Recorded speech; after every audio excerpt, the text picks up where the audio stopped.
역대상 17장 다윗에 대한 하나님의 약속.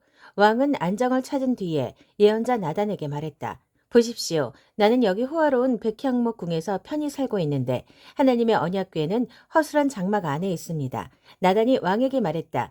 무엇이든 왕의 마음에 좋은 대로 행하십시오. 하나님께서 왕과 함께 계십니다. 그러나 그날 밤 하나님의 말씀이 나단에게 임했다.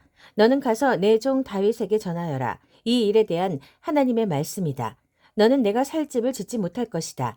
이스라엘 자손을 이집트에서 이끌어내던 날부터 지금까지 나는 한 번도 집에서 산 적이 없다. 장막과 임시거처를 옮겨 다니며 지냈다.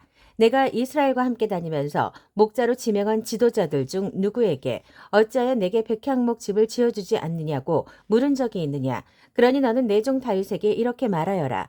만군의 하나님이 내게 주는 말씀이다. 내가 양의 뒤를 따라다니던 너를 목장에서 데려다가 내 백성 이스라엘의 지도자로 삼았다. 내가 어디로 가든지 내가 너와 함께 있었고 내 앞에 모든 적을 물리쳤다. 이제 나는 내 이름을 높여서 땅의 위대한 이름들과 어깨를 겨루게 할 것이다. 그리고 내 백성 이스라엘을 위해 한 곳을 따로 떼어 그들을 그곳에 심고 각자 자기 집을 갖게 하여 더 이상 떠돌지 않게 할 것이다. 또한 내 백성 이스라엘 위에 사사들을 두던 시절과는 달리 악한 나라들이 그들을 괴롭히지 못하게 할 것이다. 마침내 너의 모든 적을 내 앞에 무릎 꿇게 할 것이다. 이제 내게 말한다. 나 하나님이 친히 내게 집을 지어주겠다. 내 일생이 다하여 조상과 함께 묻힐 때에 내가 내 자식, 내 몸에서 난 혈육을 일으켜 내 뒤를 잇게 하고 그의 통치를 견고히 세울 것이다. 그가 나를 높여 집을 지을 것이며 나는 그 나라의 통치를 영원히 보장할 것이다. 나는 그에게 아버지가 되고 그는 내게 아들이 될 것이다. 앞선 왕에게서는 내 자비로운 사랑을 거두었으나 그에게서는 절대로 내 사랑을 거두지 않을 것이다. 내가 그를 내 집과 내 나라 위에 영원히 세울 것이다. 그의 왕자는 바위처럼 언제나 든든히 그 자리에 있을 것이다. 나단은 환상 중에 보고 들은 모든 것을 다윗에게 빠짐없이 전했다. 다윗 왕이 들어가서 하나님 앞에서 기도했다. 내 주 하나님, 제가 누구이며 저의 집안이 무엇이기에 주께서 저를 이 자리에 이르게 하셨습니까? 그러나 앞으로 있을 일에 비하면 아무것도 아닙니다. 주 하나님, 주께서는 제 집안의 먼 앞날에 대해서 말씀하시며 장래 일을 엿보게 해주시고 저를 대단한 사람처럼 봐주셨습니다. 제 실상이 어떤지 아시면서도 주의 종을 높여주시니 이 다윗이 무슨 할 말이 있겠습니까? 하나님, 주께서 그 선하신 마음으로 저를 취하셔서 이 큰일을 행하게 하시고 주의 크신 일을 나타내게 하셨습니다. 주님 같은 분이 없습니다. 주님과 같은 하나님이 없습니다. 주님 외에는 하나님이 없습니다. 우리 귀로 들은 그 어떤 이야기도 주님과 비할 수 없습니다. 누가 이 땅에 하나뿐인 나라, 주의 백성 이스라엘과 같겠습니까? 하나님께서 친히 나서서 그들을 구해내시고 그분의 백성 삼으셨습니다. 그 일로 주의 이름을 널리 알리셨습니다. 그들을 이집트에서 구원하여 내심으로 여러 민족과 그 신들을 사방으로 내쫓으시며 크고 두려운 일을 행하셨습니다. 주께서 자신을 위해 한 백성, 주님 소유의 이스라엘을 영원히 주의 백성으로 세우셨습니다.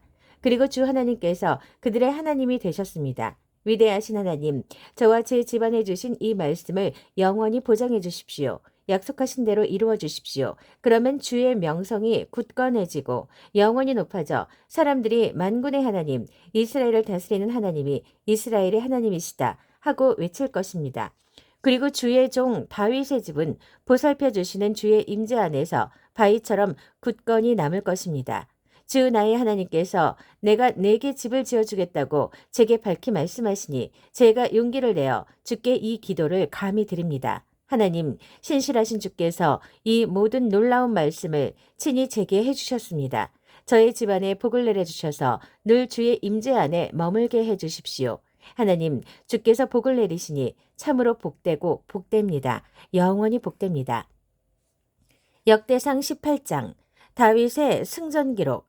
그 후 다윗은 블레셋 사람을 크게 쳐서 굴복시키고 가드를 점령하여 그 주변 지역을 지배했다.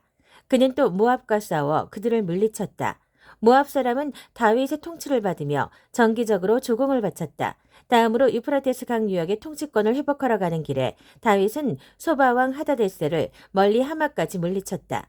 다윗은 그에게서 전차 1000대와 기병 7000명, 보병 2만 명을 빼앗았다. 그는 전차를 끄는 말 100마리만 남기고 나머지 모든 말의 뒷발 힘줄을 끊었다. 다마스쿠스의 아람 사람이 소바왕 하다데스를 도우러 오자 다윗은 그들 2만 2천 명을 모두 죽였다. 그는 아람, 다마스쿠스에 꼭두각시 정보를 세웠다. 아람 사람은 다윗의 종이 되어 조공을 바쳐야 했다.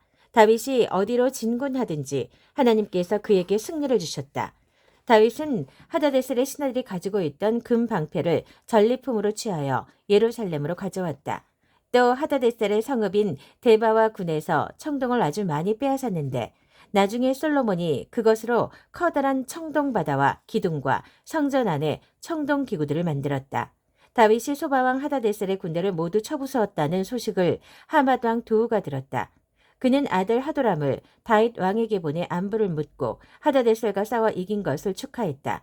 도우와 하다데셀은 오랜 원수 관계였기 때문이다. 하도람은 다윗에게 은과 금과 청동으로 된 각종 물건을 가져왔다.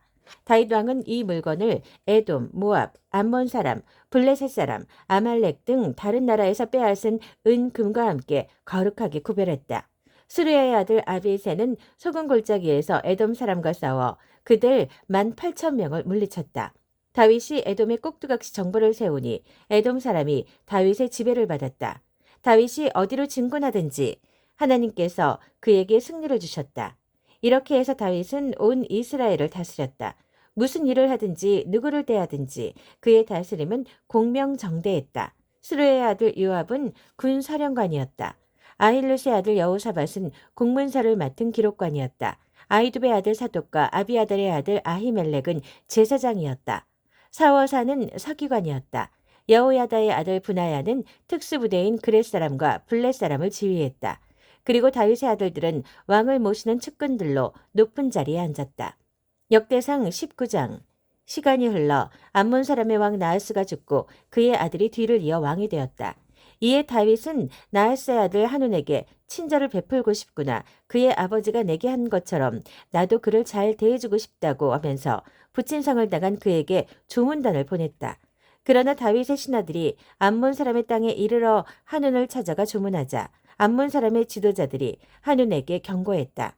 왕께서는 다윗이 왕의 아버지를 공경해서 이렇게 조문단을 보낸 줄 아십니까?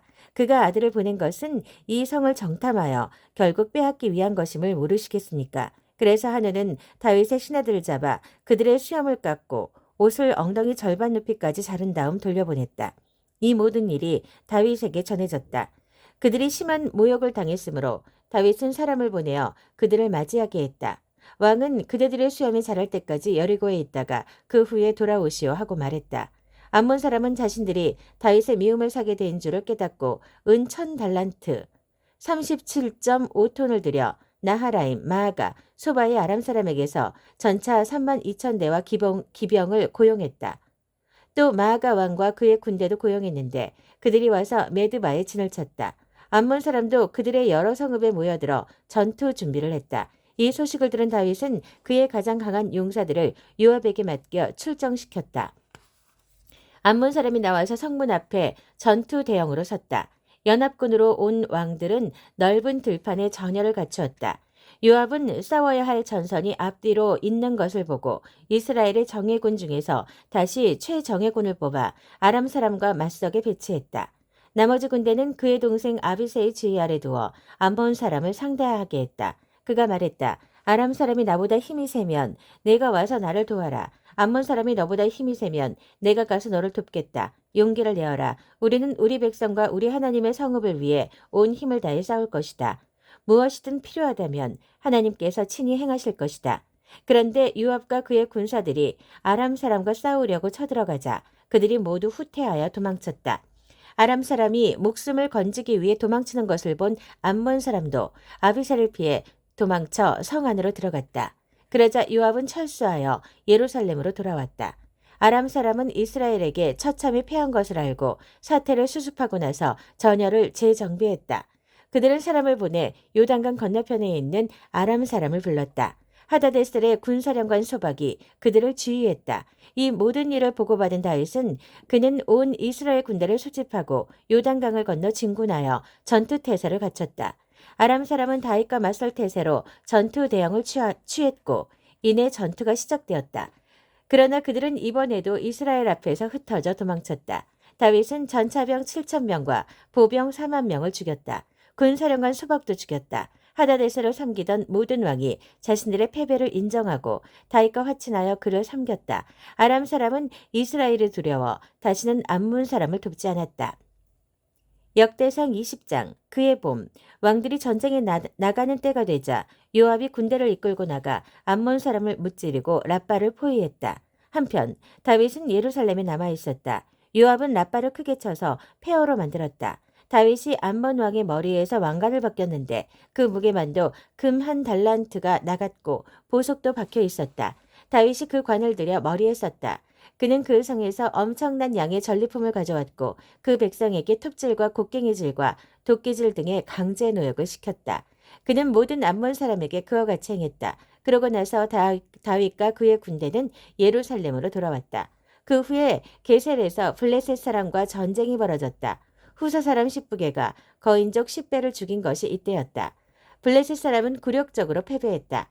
블레셋 사람과의 또 다른 전쟁에서 야일의 아들 엘하난이 가드 사람 골리앗의 동생 라흐미를 죽였는데 그의 창은 배의 활대만큼이나 컸다. 또 가드에서 전쟁이 벌어졌을 때는 손가락과 발가락이 6개씩 모두 24개가 달린 거인이 나왔다. 그도 거인족의 자손이었다. 그가 이스라엘을 조롱하자 다윗의 형 시므아의 아들 요나단이 그를 죽였다.